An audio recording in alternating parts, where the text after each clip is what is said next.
Hello दोस्तों, नमस्कार, आदाब, Sat Shri Akal and welcome to coding talkies with Vikas. दोस्तों, welcome to this new video of our series learn CSS step by step. दोस्तों, इस series में हम सीएसएस बिल्कुल बेसिक से बिल्कुल फंडामेंटल से सीख रहे हैं। इससे पहले दोस्तों मैंने एचटीएमएल पे एक पूरी सीरीज बनाई थी जिसमें मैंने एचटीएमएल के ऑलमोस्ट सारे फंडामेंटल कॉन्सेप्ट्स क्लियर किए हैं। एक और बहुत ही इंपॉर्टेंट बात दोस्तों, मेरी वीडियोस में मैं वीडियोस के अलावा आपके साथ मेरे सारे सोर्स कोड भी शेयर करता हूं और सारी नोट्स भी शेयर करता हूं जो भी मैं इस वीडियो में यूज करता हूं। तो दोस्तों, मैं रिक्वेस्ट करता हूं कि प्लीज उन वीडियोस और उन नोट्स को यूज कीजिए अपनी पढ़ाई के लिए, अपनी प्रैक्टिस के लिए, ताकि आपको ज्यादा फायदा हो। दोस्तों, सारी नोट्स और सारी सोर्स कोड की लिंक मेरी वीडियो की डिस्क्रिप्शन में अवेलेबल होती है।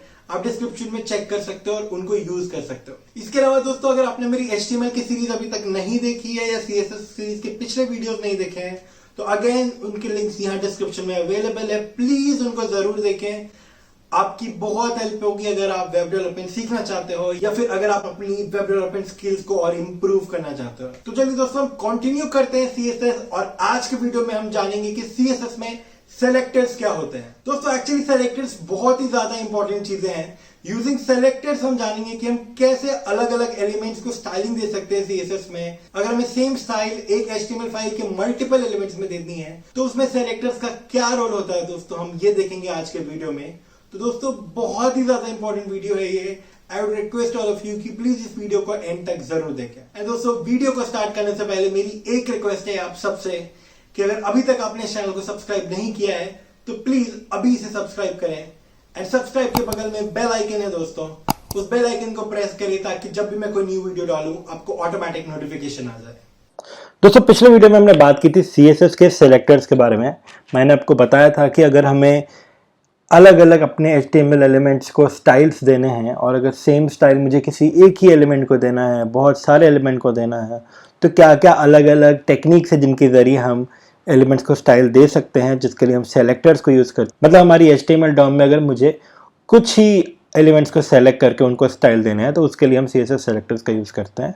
और दोस्तों, पिछले वीडियो में हमने देखा था कि एलिमेंट सेलेक्टर्स क्या होते हैं, ID सेलेक्टर्स क्या होते हैं, क्लास सेलेक्टर्स क्या होते हैं और यूनिवर्सल सेलेक्टर्स क्या होते हैं। दोस्तों, अगर आपको याद हो तो हमने ऐसे कई एग्जांपल्स बनाए थे CSS में। एलिमेंट सेलेक्टर्स, हमने H1 को स्टाइल दी थी, हमने P टैग को स्टाइल दी थी, हमने फिर ID सेलेक्टर की बात की थी कि अगर डॉम में किसी एक ही एलिमेंट को कोई स्टाइलिंग देनी है तो हम ID सेलेक्टर यूज़ कर सकते हैं। हमने क्लास सेलेक्टर्स की बात की थी दोस्तों कि अगर कि हम मल्टीपल एलिमेंट्स को अगर सेम क्लास दे दें और फिर उस क्लास को अगर हम एक स्टाइलिंग दे दें तो वो क्लास सेलेक्टर्स बन जाती है। ID सेलेक्टर्स के लिए हम हैश सिंबल यूज़ करते हैं और क्लास सेलेक्टर्स के लिए हम डॉट सिंबल यूज़ करते हैं। इसके अलावा हमने बात करते हैं यूनिवर्सल सेलेक्टर यानी कि एस्टेरिक सिंबल का दोस्तों। और हमने ये बोला था दोस्तों कि यूनिवर्सल सेलेक्टर्स यूज़ करके हम अपनी पूरी HTML पेज में कहीं पर भी सारे एलिमेंट्स को एक कॉमन स्टाइलिंग दे सकते हैं। दोस्तों, आज हम इसी को कंटिन्यू करेंगे इस टॉपिक को और आज हम देखेंगे इसी का अगला पार्ट। आज हम जानेंगे दोस्तों कि ग्रुपिंग सेलेक्टर्स क्या होते हैं और एट्रीब्यूट सेलेक्टर्स क्या होते हैं। दोस्तों, ग्रुपिंग सेलेक्टर्स और एट्रीब्यूट सेलेक्टर्स हम आज की वीडियो में जानेंगे।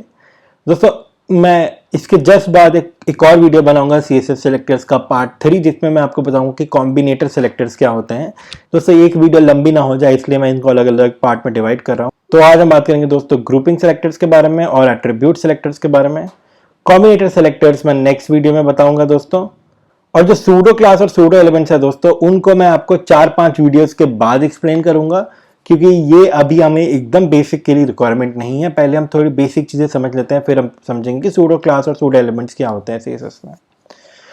तो चलिए दोस्तों, आज हम स्टार्ट करते हैं और बात करते हैं ग्रुपिंग सेलेक्टर्स क्या होते हैं हमारी CSS में। तो ये देखिए दोस्तों, मैंने अपना न्यूटन स्कूल का प्लेग्राउंड खोल दिया है और यहाँ पे मैंने एक डमी HTML कॉपी पेस्ट कर लिया है दोस्तों। तो दोस्तों, अगर मुझे किसी एक एलिमेंट को मैंने एक H1 बना लिया, एक हेडिंग बना ली और लिखा अंडरस्टैंडिंग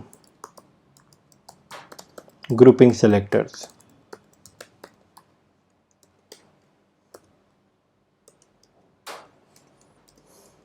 इसके बाद दोस्तों मैं एक डिव टैग बना लेता हूं और उस डिव टैग के अंदर मैं कुछ अभी टेक्स्ट दे देता हूं, माफ कीजिएगा, और मैं कुछ रैंडम टेक्स्ट दे देता हूं हमारे डिव टैग के अंदर। सिमिलरली मैं एक P टैग बना लेता हूं दोस्तों और इस p टैग के अंदर भी मैं कुछ रैंडम टेक्स्ट दे देता हूँ।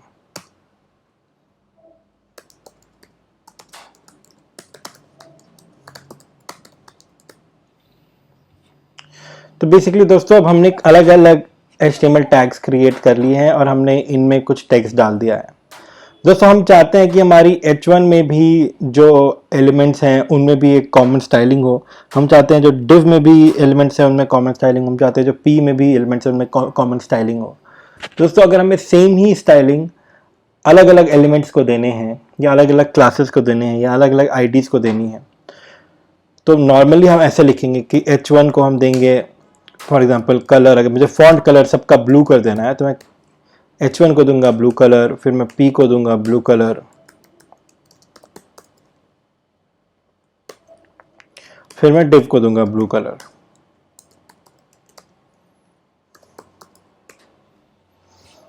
और ये देखिए दोस्तों, जैसे मैंने यहाँ पे स्टाइलिंग लिखी, हमारा यहाँ पे जो आउटपुट है उसमें ये सारी चीजें अब ब्लू कलर में आ गई हैं।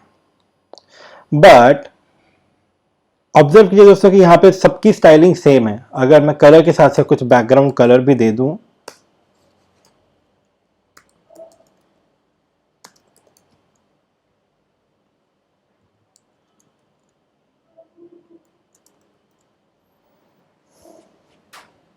तो ऑब्जर्व कीजिए दोस्तों, ये तीनों अब सेम स्टाइलिंग में आ गया है। इनका बैकग्राउंड कलर रेड है और फॉन्ट का कलर ब्लू है। दोस्तों ये स्टाइलिंग्स तीनों में तो अप्लाई हो गई हैं। इसको मैं अलग लाइन में लिख देता हूं ताकि कंफ्यूजन ना हो आपको। तो देखिए हमारी जो स्टाइलिंग थी दोस्तों वो अलग अलग लाइंस में अप्लाई हो चुकी हैं, लेकिन दोस्तों इन तीनों में मैंने सेम ही स्टाइलिंग लिखा है, इस div के लिए, इस p के लिए और इस H1 के लिए। राइट दोस्तों, मान लीजिए मैं एक स्पैन टैग भी नीचे बनाता हूं और उस स्पैन टैग में मैं कुछ टेक्स्ट लिखता हूं।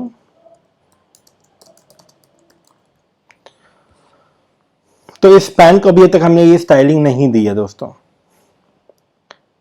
एक और स्पैन टैग मैं ऐड करता हूं और उसमें मैं देखता हूं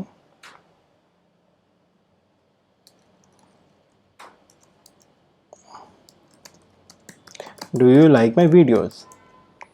तो दोस्तों एक और नया मेरा टेक्स्ट ऐड हो गया, क्योंकि स्पैन एक इनलाइन टैग है दोस्तों, तो ये दोनों सेम लाइंस में आ रहे हैं। चलिए कोई बात नहीं। अब हम चाहते हैं हम ये देखिए कि यहाँ पे जो स्टाइलिंग है H1 के अंदर, P के अंदर और div के अंदर, ये तीनों सेम है। तो इनको अलग अलग लिखने की बजाय दोस्तों हम ऐसा कर सकते हैं कि मैं लिखूं H1, P, div और मैं सेम ये वाली स्टाइलिंग तीनों में दे दूं। और अब मैं ये ऊपर वाले सबको हटा सकता हूं दोस्तों। तो देखिए इसके बाद भी ये स्टाइलिंग कॉमनली तीनों में लगी हुई है। अगर मैं इस कलर को ब्लू की जगह येलो कर दूं तो हर जगह चेंज हो जाएगा दोस्तों। देखिए ये तीनों जगह ये चेंज रिफ्लेक्ट हो रहा है हमारा। दोस्तों अगर यही सेम चीज मुझे सिर्फ लास्ट वाली स्पैन टैग को देनी है तो मैं अदरवाइज मैं क्लास यूज करूंगा और मैं लिखूंगा class is equal to my span, और फिर उसके बाद मैं यहाँ पे उस क्लास के लिए डॉट माई स्पैन यूज करके सेम स्टाइलिंग अगर दूं तो ये एक तरीका हो सकता है कि मेरा ये वाला स्पैन टैग में भी सेम स्टाइल लग जाए। राइट दोस्तों, बट अगेन ये स्टाइलिंग सेम है, ये स्टाइलिंग ऊपर वाली भी सेम है, तो मैं क्लास को भी ऐसे ही कॉमा देके लिख सकता हूं दोस्तों। तो मैंने यहाँ पे कॉमा देके डॉट माई स्पैन लिख दूंगा और ये नीचे वाली सारी चीजें हटा दूंगा। माफ कीजिएगा, ये ब्रैकेट एक्स्ट्रा हो गया, मैंने इसको हटा दिया और वो आप देखिए तो सेम स्टाइल अप्लाई हो गया है। तो दोस्तों बेसिकली इस तरीके से अगर मुझे सेम ही CSS की जो मेरी रूल्स हैं, सेम ही CSS के स्टाइल से अगर मुझे मल्टीपल एलिमेंट्स को देनी है तो मुझे उनको एक एक करके ना लिखने के बजाय मैं सिर्फ उनको कॉमा सेपरेटेड लिख सकता हूँ। कॉमा सेपरेटेड अलग अलग एलिमेंट्स भी हो सकते हैं, अलग अलग क्लासेस भी हो सकते हैं, अलग अलग IDs भी हो सकती हैं और एक मिक्स भी हो सकता है एलिमेंट्स, IDs और क्लासेस का। जैसे यहाँ पर ये H1P और div एलिमेंट्स हैं, ये डॉट माई स्पैन क्लास है, वैसे ही ये डॉट माई स्पैन यहाँ एक क्लास है। वैसे ही मैं एक ID भी दे सकता हूँ यहाँ पे। फॉर एग्जांपल मैं यहाँ पे कॉमा लिख के कोई ID भी दे सकता हूँ, #myID। तो दोस्तों इस तरीके से हम बेसिकली इसको ग्रुपिंग सेलेक्टर्स कहते हैं। अगर मैं इसी कोड को आपको ब्राउज़र में दिखाऊं दोस्तों, तो मैं इसको कॉपी पेस्ट कर लेता हूं और अपनी आईडी में दिखाता हूं, और जो CSS की कोड है मैं इसको स्टाइल टैग में लिख देता हूं।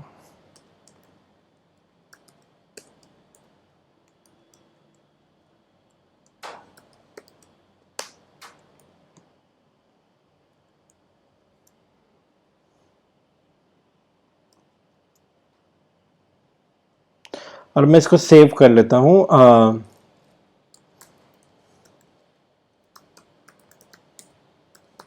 CSS group selectors.html के नाम से। और अब मैंने इसको सेव किया।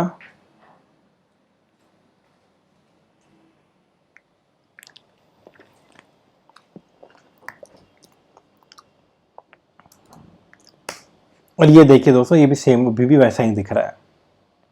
तो अगर मुझे सेम ही स्टाइलिंग इस H1 को लगानी है, इस div टैग को देनी है, इस p टैग को देनी है और इस span को देनी है, तो रादर दैन मैं इस स्टाइलिंग को बार बार लिखूं फॉर div span p, मैं इन सब को कॉमा सेपरेट करके लिख सकता हूं दोस्तों। H1 का अलग, p का अलग, div का अलग, क्लासेस का भी, IDs का भी, सबको कॉमा सेपरेटेड लिख सकता हूं दोस्तों। इसको हम कहते हैं ग्रुपिंग सेलेक्टर्स, क्योंकि हमने एक ग्रुप को सेम स्टाइलिंग दी है दोस्तों। तो दोस्तों जैसा कि मैंने बताया, जो ग्रुपिंग सेलेक्टर होता है वो उन HTML एलिमेंट को सेलेक्ट करता है जिनके स्टाइल डेफिनेशन सेम है, जिनके स्टाइलिंग रूल सेम है। अगर मुझे एक H1, H2 और P टैग को सेम स्टाइलिंग देनी है दोस्तों, तो मैं ऐसे लिखूंगा H1, H2, P, और जो भी स्टाइलिंग मेरा कॉमन स्टाइलिंग है मैं वहां पे दे सकता हूं। तो दोस्तों ये होता है CSS में ग्रुपिंग सेलेक्टर। दोस्तों अब हम बात करेंगे CSS में एट्रीब्यूट सेलेक्टर्स क्या होते हैं। दोस्तों एट्रीब्यूट सेलेक्टर्स भी बहुत ही इंपॉर्टेंट है, और एट्रीब्यूट सेलेक्टर्स कई तरह के होते हैं, इसलिए आज हम एट्रीब्यूट सेलेक्टर पे काफी फोकस करेंगे। दोस्तों एट्रीब्यूट सेलेक्टर्स के जरिए ये पॉसिबल है कि हम HTML एलिमेंट्स को उनके एट्रीब्यूट के अकॉर्डिंग स्टाइलिंग दे सकें। एट्रीब्यूट मैंने आपको ऑलरेडी एक्सप्लेन किया है दोस्तों अच्छे से कि एट्रीब्यूट क्या होते हैं। फॉर एग्जांपल अगर इस फाइल में हम देखें तो क्लास एक एट्रीब्यूट है स्पैन टैग का, राइट। मेटा का एक एट्रीब्यूट है नेम, कंटेंट। अगर मैं एक नई फाइल क्रिएट करूं दोस्तों,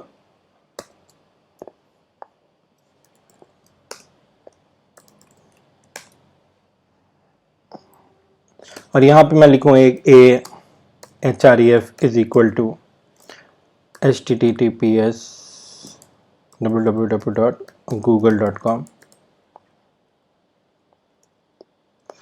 go to Google,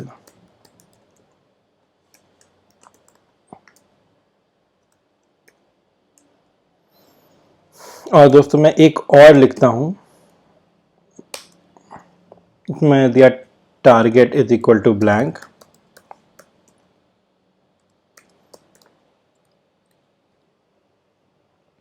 और दोस्तों एक और जिसमें मैं कोई href देता ही नहीं हूं। Go to Google in new tab and go nowhere, और इसको मैं सेव करता हूं दोस्तों CSS attribute selectors 1.html के नाम से।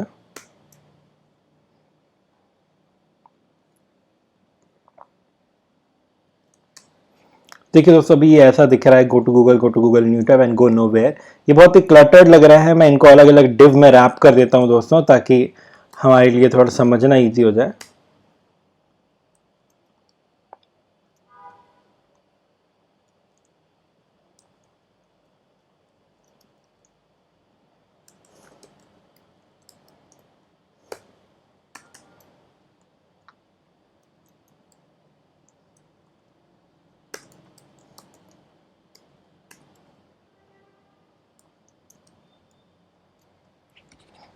और अब दोस्तों मैं इसी को अगर चलाकर देखूं तो ये रहा दोस्तों, go to Google in new tab और गो नोवेयर, ये तीनों हैं यहां पे।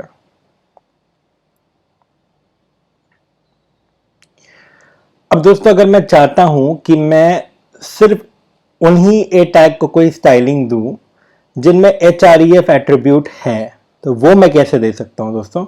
बेस्ड ऑन द एट्रीब्यूट, अगर href एट्रीब्यूट है किसी एलिमेंट में तो उसमें स्टाइल लगनी चाहिए, बाकियों में नहीं लगनी चाहिए। अगर हम यहाँ पे देखेंगे तो इन दोनों में HREF एट्रीब्यूट है, इसमें नहीं है। ठीक है, तो दोस्तों जैसा कि मैंने आपको बताया, HTML एलिमेंट्स को उनके स्पेसिफिक एट्रीब्यूट और एट्रीब्यूट के वैल्यूज के अकॉर्डिंग हम स्टाइलिंग दे सकते हैं। ठीक है दोस्तों, इसके लिए हम यूज करते हैं एट्रीब्यूट सेलेक्टर्स, जिसका एक सिंपल एग्जांपल है दोस्तों ये कि मैंने लिखा ए टैग और उसके अंदर अगर एट्रीब्यूट है टारगेट तो उसका बैकग्राउंड कलर कर दो येलो। तो जितने भी एट्रीब्यूट, जितने भी ए टैग होंगे दोस्तों जिनके अंदर टारगेट नाम का एट्रीब्यूट होगा, उनको ये वाली स्टाइलिंग मिल जाएगी। अगर मैं आपको हमारे केस में यही सेम चीज दिखाऊं फॉर HREF टैग, मैं लिखता हूं a tag which have attribute HREF। कोई भी एट्रीब्यूट अगर हमें सेलेक्ट करनी है तो वो स्क्वायर ब्रैकेट्स के अंदर ही देना होगा दोस्तों, ये बहुत ही ज्यादा इंपॉर्टेंट है और ये इसका सिंटेक्स है। ए टैग और HREF अगर मैंने ये दिया और उसके बाद मैं नॉर्मल स्टाइलिंग देता हूं दोस्तों कि बैकग्राउंड कलर येलो, और अब मैं इसको रिफ्रेश करूं अगर दोस्तों, तो ये देखिए मेरा फर्स्ट और सेकंड वाला दोनों जो है इनके बीच जो बैकग्राउंड कलर है इन दोनों की वो येलो हो गई है। इनको और क्लियर करने के लिए दोस्तों मैं हमारे डिव्स के बीच थोड़ी सी मार्जिन भी दे देता हूं। मार्जिन के बारे में अगर हमें नहीं पता है दोस्तों तो हम अगले वीडियो में इसको देख लेंगे, घबराने की बात नहीं है। बेसिकली ये स्पेस आ गया दोस्तों। तो अब आप देखिए जो फर्स्ट वाला ए टैग है, जो सेकंड वाला ए टैग है दोस्तों, उन दोनों को मैंने यहाँ पे बैकग्राउंड कलर येलो दिया हुआ है। मैंने ये बोला कि जो भी ए टैग है जिसके अंदर HREF नाम की एट्रीब्यूट है उसका बैकग्राउंड कलर येलो दे दो। ठीक है, अब अगर मैं एक और लिखूं कि जो भी ए टैग है उसके अंदर अगर टारगेट नाम की एट्रीब्यूट है, अगर मैं उसको कहूं कि बैकग्राउंड कलर रेड दे दो, तो देखिए दोस्तों जो मेरा सेकंड वाला है अब वो रेड हो गया है, बट फर्स्ट वाला अब भी येलो है। क्यों? क्योंकि मेरी ये जो स्टाइल है ये पुराने वाले को ओवरराइड करती है सेकंड वाले के केस में। तो सेकंड मैंने लिखा है जितने भी ए टैग्स है जिनके पास HREF नाम की एट्रीब्यूट है उनको येलो कलर दे दो। तो इससे मेरी ये पहली वाली दोनों येलो हो गई। फिर जो अगली स्टाइल है वो कहती है जितने भी ए टैग्स है जिनके पास टारगेट नाम की एट्रीब्यूट है, तो टारगेट नाम की एट्रीब्यूट सिर्फ मेरी सेकंड वाले में है दोस्तों। तो दोस्तों इसलिए मेरी जो सेकंड वाली है वो अब बैकग्राउंड कलर रेड की हो गई येलो के बजाय। तो दोस्तों इस तरीके से हम एट्रीब्यूट सेलेक्टर के जरिए इनको स्टाइलिंग दे सकते हैं। दोस्तों ये तो थी सिर्फ अगर हम एट्रीब्यूट को दे रहे हैं दोस्तों। अब हम एट्रीब्यूट के वैल्यू के अकॉर्डिंग कैसे स्टाइल दे सकते हैं वो देखेंगे। इसके लिए हम बात करते हैं क्या क्या एग्जाम्पल्स है, क्या क्या तरीके हैं एट्रीब्यूट सिलेक्टर्स को यूज करने के। दोस्तों अगर मुझे एट्रीब्यूट की वैल्यू के अकॉर्डिंग स्टाइल देनी है तो मैं ऐसे दूंगा, वैसे ही स्क्वायर ब्रैकेट के अंदर लिखूंगा एट्रीब्यूट इज इक्वल टू, और जो भी एट्रीब्यूट का नाम है वो लिखूंगा दोस्तों, और जो भी इसकी वैल्यू है वो यहाँ कोट्स के अंदर दूंगा। ठीक है, और इसके जरिए दोस्तों मैं किसी एट्रीब्यूट के स्पेसिफिक वैल्यू के अकॉर्डिंग भी उसको स्टाइल दे सकता हूं। अगर मैं इसकी एग्जांपल आपको दिखाऊं दोस्तों, तो अब देखिए मैं सेम ही चीज को कॉपी पेस्ट करके एक नया एग्जांपल देता हूं दोस्तों। तो मैंने एक नई फाइल बनाई HTML की ही, और मैंने ये सारे इसमें हटा दिए स्टाइल्स। अब दोस्तों मैं क्या करता हूं कि मैं इसमें सिर्फ दो ही ए टैग रखता हूं। मैं एक को मैं कहता हूं गो टू गूगल, और दूसरे को मैं कहता हूं गो टू फेसबुक।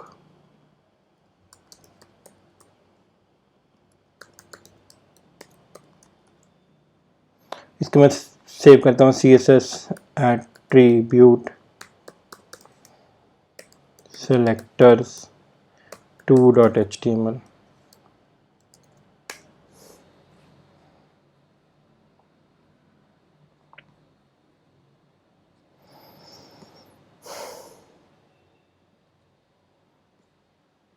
और दोस्तों इसको अगर मैं यहाँ देखूँ तो ये ऐसे दिख रहा है, अभी गो टू गूगल और गो टू फेसबुक सिंपल है दोनों का दोनों।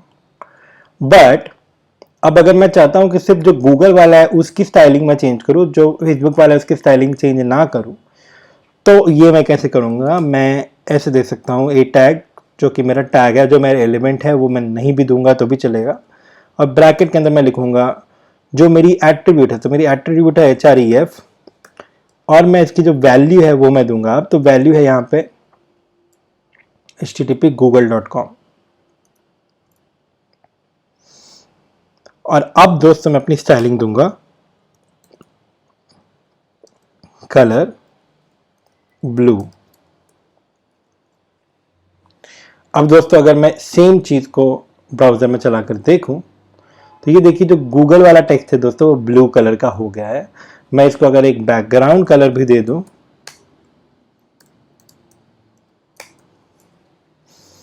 तो देखिए दोस्तों इसका बैकग्राउंड कलर भी येलो हो गया है। अब अगर मुझे फेसबुक वाले को स्टाइल देनी है तो मैं सेम तरीके से दूंगा दोस्तों। यहाँ पर बस मैं गूगल की जगह फेसबुक लिख दूंगा, जो भी मेरे इस एट्रीब्यूट की वैल्यू थी दोस्तों। ये href मेरा एट्रीब्यूट है, वो एट्रीब्यूट मैंने लिखा है यहाँ पर, और is equal to the value of the attribute, जो भी मेरा http://www.facebook.com है। इसको मैं कलर देता हूँ रेड और बैकग्राउंड कलर देता हूँ ग्रीन। और अब मैं इसको रिफ्रेश करूँ दोस्तों तो देखिए ये मेरा ऐसा दिख रहा है।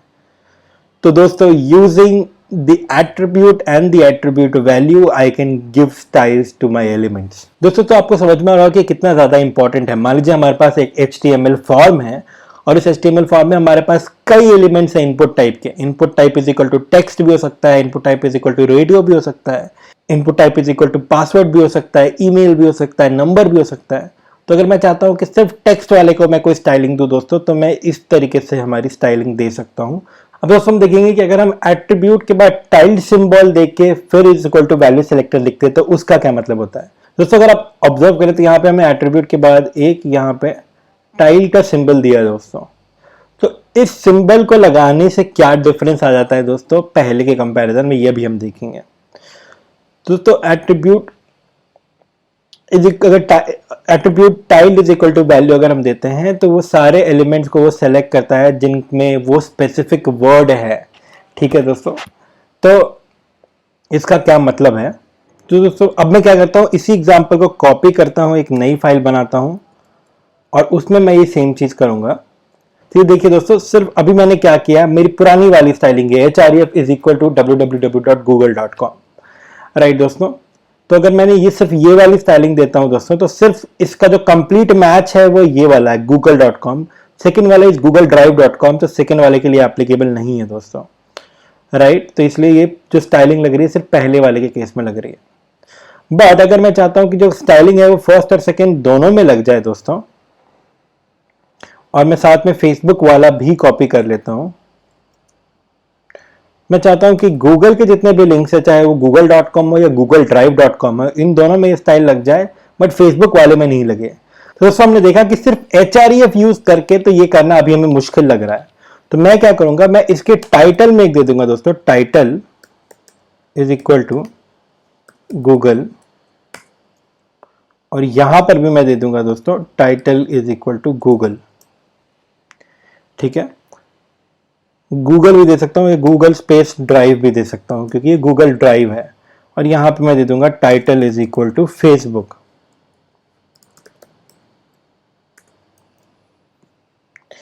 दोस्तों अब अगर मैं इसको रिफ्रेश करके, दोस्तों अब ये ऐसा दिख रहा है। अगर आप इसको देखें तो टाइटल का यूज करके एक और फायदा होता है दोस्तों कि अगर आप इसी लिंक पे होवर करें तो ये आपको यहाँ पे गूगल, यहाँ पे गूगल ड्राइव और यहाँ पे फेसबुक दिखा देगा। जो भी चीज़ें आपने टाइटल में यहाँ लिखी हैं दोस्तों, वो चीज़ें आपको यहाँ पे दिख जाएंगी जब आप इस पे होवर करते हैं तो। राइट, आप देख रहे हैं यहाँ पे एक छोटा सा माउस के बगल में फेसबुक लिख कर आ रहा है। अब दोस्तों मैं क्या करूँगा, बस यहाँ पे स्टाइल दूंगा ए टैग, या ए टैग क्योंकि ये ए के अंदर की href है दोस्तों, मैं ए को हटा भी सकता हूँ, बट मैं अभी दे देता हूँ फिलहाल ए टैग, और उसके अंदर जो एट्रीब्यूट है मेरा टाइटल, और टाइटल के अंदर जो मेरा वर्ड है वो है गूगल, क्योंकि गूगल यहां पर भी है और गूगल यहां पर भी है। और यहां पर दोस्तों मैं टाइटल से पहले लगाऊंगा हमारा टाइटल सिंबल, और अब मैं दूंगा कलर टील। अब अगर दोस्तों मैं अब इसको रिफ्रेश करूं अगर, तो ये देखिए ये गूगल वाला भी टील कलर में आ गया, गूगल ड्राइव वाला भी टील कलर में आ गया है। मैं बैकग्राउंड कलर भी दे देता हूं यहां पर ताकि और भी क्लियरली में पता चले।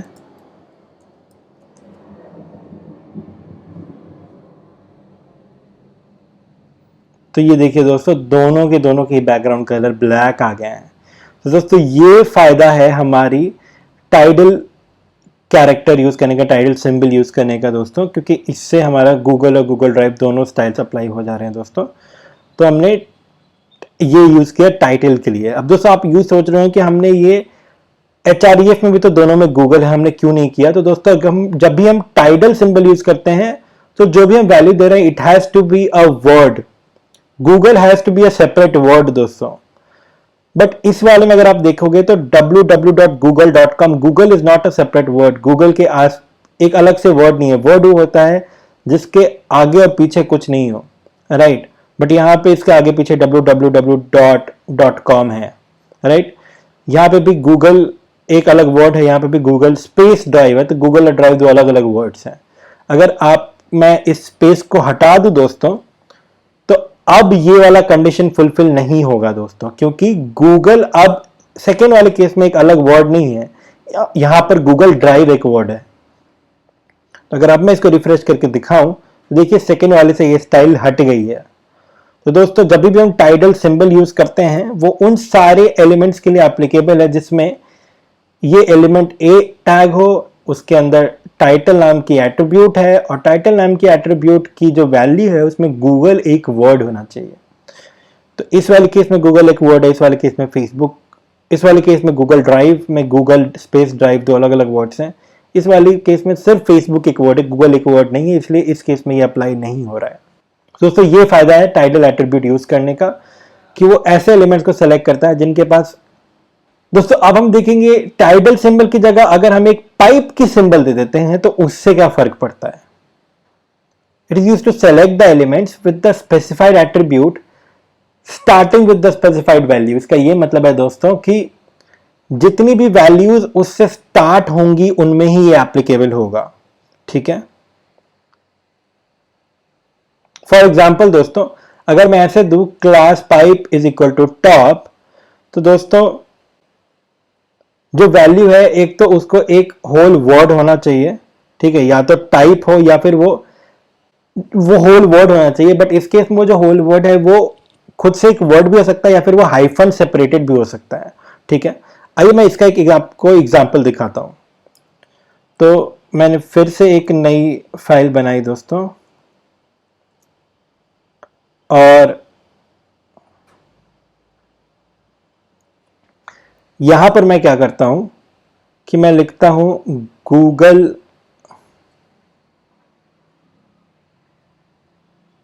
डैश ड्राइव, ठीक है। तो मैंने पुराने एग्जांपल में ही टाइटल को बस गूगल डैश ड्राइव कर दिया दोस्तों, और अब मैं इसको सेव कर लेता हूं CSS एट्रीब्यूट selectors 4.html।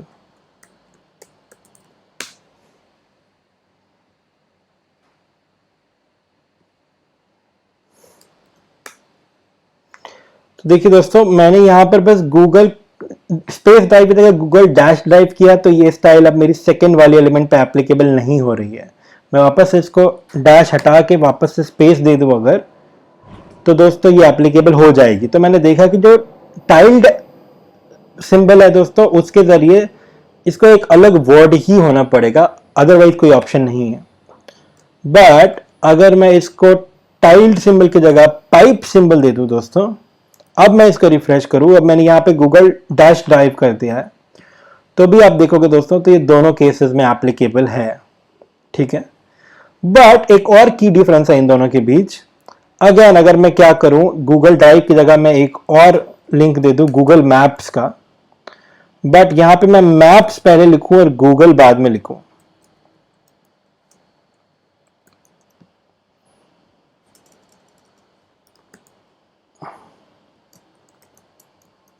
तो दोस्तों अगर टाइल्ड सिंबल में मैंने यही सेम काम किया है, तो देखिए दोस्तों ये स्टाइलिंग मेरी गूगल मैप्स पे भी एप्लीकेबल हो गई है। क्यों? क्योंकि गूगल मैप्स में भी मेरा मैप्स और गूगल एक अलग वर्ड है। तो अगर मैं टाइल्ड सिंबल यूज कर रहा हूं दोस्तों, तो टाइल्ड सिंबल वाली केस में अगर बस गूगल नाम की वर्ड मेरी वैल्यू में कहीं पे भी आ जाती है तो ये स्टाइल एप्लीकेबल होगी। बट अब अगर मैं ये सेम चीज हमारे पाइप सिंबल के केस में करूं दोस्तों, मैंने ये कोड कॉपी करके यहां पे मैं पेस्ट कर देता हूं। तो यहाँ पे भी मैप स्पेस गूगल है दोस्तों। और अब मैं सेम चीज यहां पे चेक करूं तो आप देखेंगे कि गूगल मैप पे ये स्टाइल अप्लाई नहीं हो रही है। क्यों नहीं हो रही है दोस्तों? क्योंकि पाइप सिंबल का रूल सेज कि जो एलिमेंट है उसकी एट्रीब्यूट की वैल्यू स्टार्ट होनी चाहिए जो दी हुई है। तो बेसिकली ये उन्हीं एलिमेंट्स पे अप्लाई होगी जिनकी एट्रीब्यूट की वैल्यू टॉप से स्टाइल हो रही है। हमारे केस में जिनकी टाइटल की वैल्यू गूगल से स्टार्ट होती है। तो यहां पे टाइटल गूगल की वैल्यू गूगल से स्टार्ट होती है, यहां पे भी गूगल से स्टार्ट होती है, बट इस केस में गूगल से स्टार्ट नहीं होती, यहां पे मैप से स्टार्ट होती है। तो यहां पे ये स्टाइल एप्लीकेबल नहीं होगी। मैं इसको हाइफन सेपरेटेड भी अगर कर दूं दोस्तों, फिर भी ये एप्लीकेबल नहीं हो रहा है यहां पे, क्योंकि इस वैल्यू से गूगल से स्टार्ट होनी चाहिए। तो दोस्तों ये फायदा है अगर हम पाइप सिंबल यूज करें तो। दोस्तों पाइप सिंबल की जैसे हमारे पास होता है कैरेट सिंबल।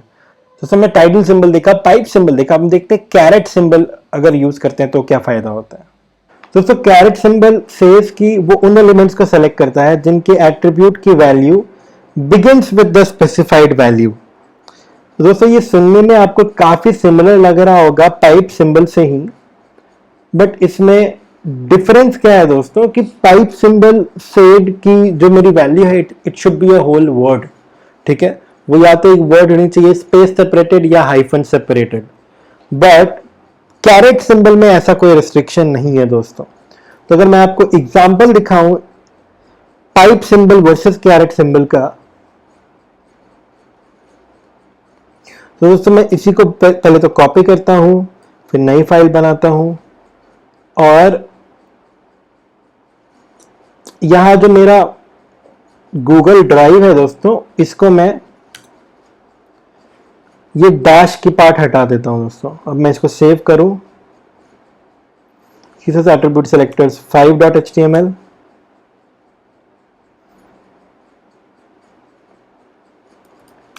तो ये देखिए दोस्तों जो मेरा स्टाइल है ये सिर्फ गूगल ड्राइव, ये सिर्फ गूगल में एप्लीकेबल हो रहा है, अब गूगल ड्राइव में नहीं एप्लीकेबल हो रहा है। क्यों? क्योंकि जो गूगल ड्राइव है दोस्तों it is not a whole word, ना तो ये स्पेस सेपरेटेड है ना तो ये हाइफन सेपरेटेड है, तो इसमें एप्लीकेबल नहीं है। बट दोस्तों अगर अब मैं सेम चीज को हमारी पाइप सिंबल को चेंज करके कैरेट सिंबल कर दूं और अब इसको सेव करूं, तो दोस्तों अब अगर आप देखो तो ये दोनों केस में एप्लीकेबल हो रहा है। क्यों? क्योंकि पाइप सिंबल सेज कि it should just start with this word, it should start with Google, it does not have to be a whole word. जरूरी नहीं है कि ये एक नया वर्ड होना चाहिए।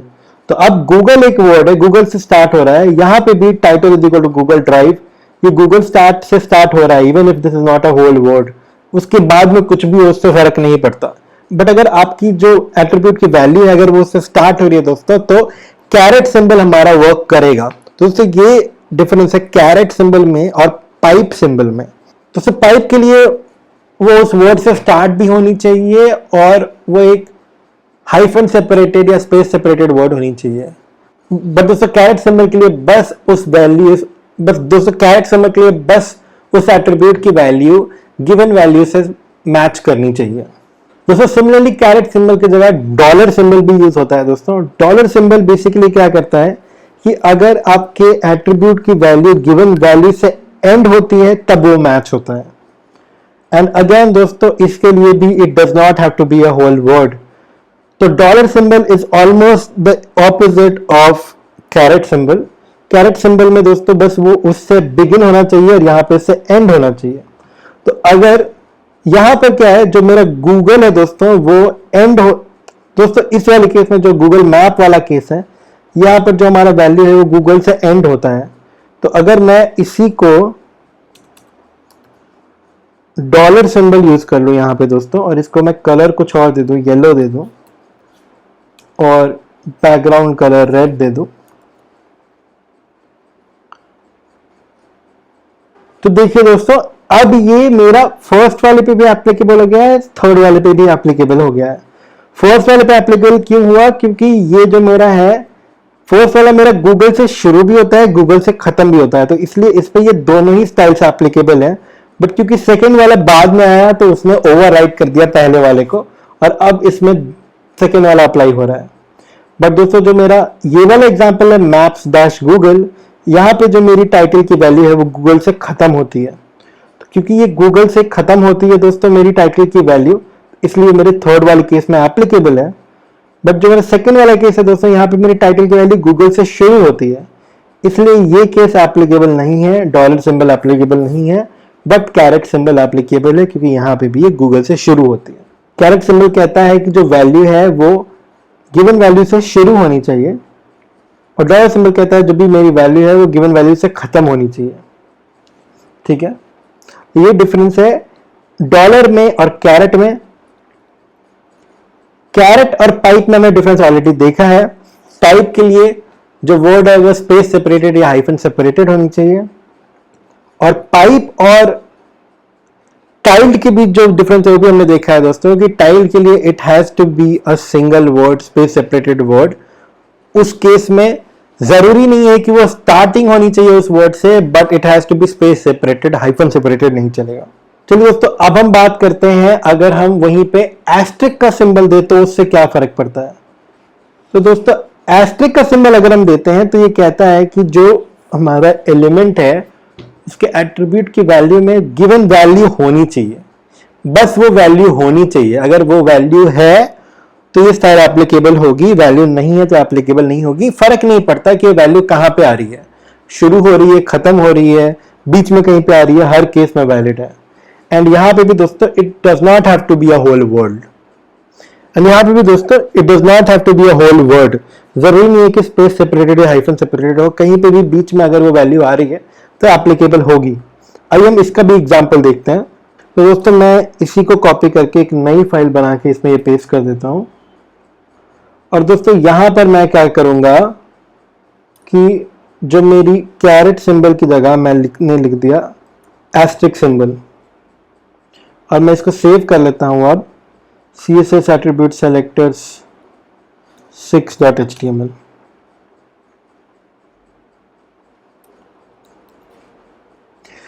तो दोस्तों एस्ट्रिक सिंबल जैसा कि मैंने बोला है, कोई भी ऐसा एलिमेंट जिसके एट्रीब्यूट टाइटल की वैल्यू में कहीं पे भी गूगल आता हो, इसमें भी गूगल आता है, कहीं पे भी इसमें भी गूगल आता है, इसमें भी गूगल आता है। बेसिकली अगर कहीं पे भी गूगल आ रहा है तो ये सब पे एप्लीकेबल होगा। तो अगर मैं आपको ये दिखाऊं इसका रिजल्ट, तो ये देखिए दोस्तों ये स्टाइल अब तीनों पे ही एप्लीकेबल हो रही है। तो बेसिकली एस्ट्रिक ये कहता है कि अगर वो गिवन जो वैल्यू है वो उस एट्रीब्यूट की वैल्यू में अगर कहीं पे भी मैच करती है तो वो उस पर स्टाइल एप्लीकेबल होगी। बट ये देखिए दोस्तों जो फेसबुक है इसमें ये एप्लीकेबल नहीं होती, तो इसलिए नहीं आएगी। दोस्तों अगर इसी को मैं गूगल की जगह डबल ओ कर दूं तो अब देखिए डबल ओ यहाँ गूगल में भी है, यहाँ गूगल ड्राइव में भी है, यहाँ मैप्स गूगल में भी है, और फेसबुक में भी है। तो दोस्तों अब अगर मैं डबल ओ पर चेक करूं इसको, पहले मैं इसको सेव कर लेता हूं।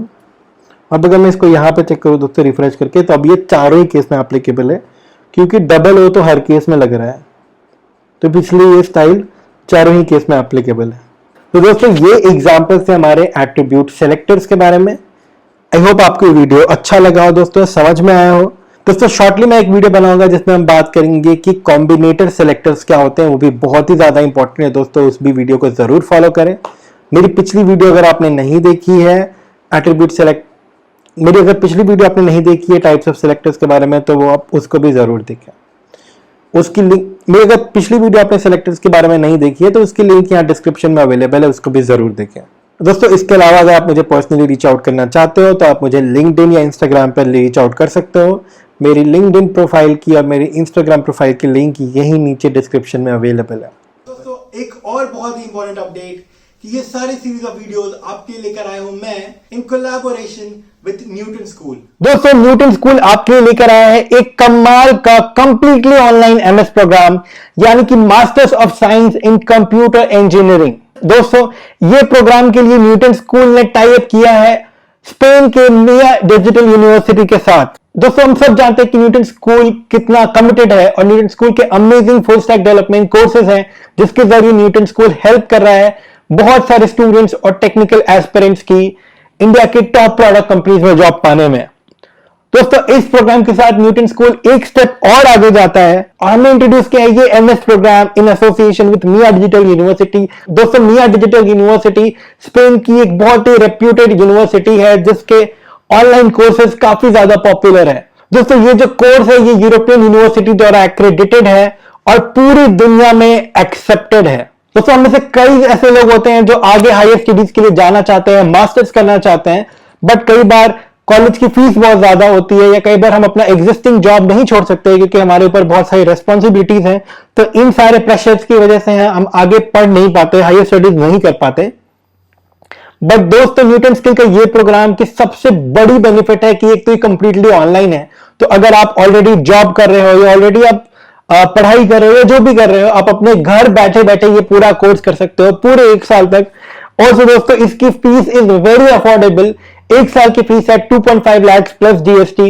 दोस्तों ये बहुत ही अफोर्डेबल फीस है for this quality of a course.